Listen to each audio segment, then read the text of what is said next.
Hey guys, happy Tuesday. Just a really quick video this week. I kind of wanted to talk about something that has bothered me a lot lately, and I think some of you might be able to relate to this some level.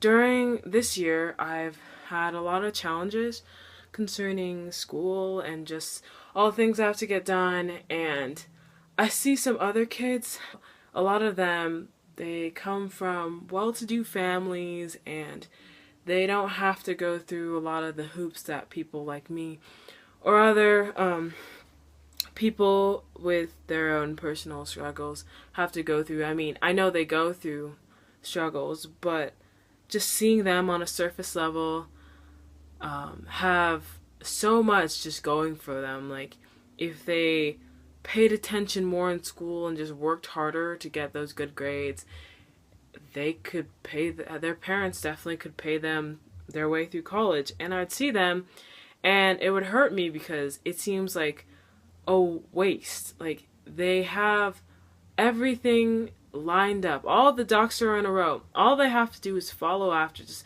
a little more effort, and they don't. Instead, they go to parties or they hang around with the wrong crowd that doesn't want to go anywhere, and they don't pay attention to their grades that much. And I just don't understand it. And I started getting really angry about it, actually, because here I am. I don't seem to be too good at a lot of things. I have to really work hard to get the grades I want at school, and I don't really have much time for friends and all these fun things.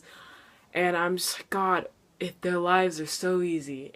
And I realized that I'm not very grateful for the things that I have in my life. I would just compare my life to all those kids who seem to have everything. And in a lot of ways, it's worse for them. Because when I'm at a low and I'm hurting and I just want to give up, I remember when God says that He is with me even to the end of the world. So I remember God even when it takes me a while sometimes, but I remember and I get back up again and I try harder.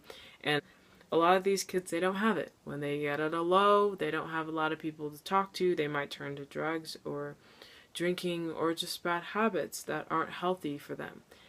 And that is the biggest advantage anyone could have, is to have that constant in your life, to have Jesus, to have God, so that even if I sway away from what I'm supposed to be doing, I mean, if my heart is set upon God all the time, then I probably wouldn't get to those lows or depressing points. But I'm working at it, and I'm not there yet, but at least I've arrived. And I have not arrived. At least I've left.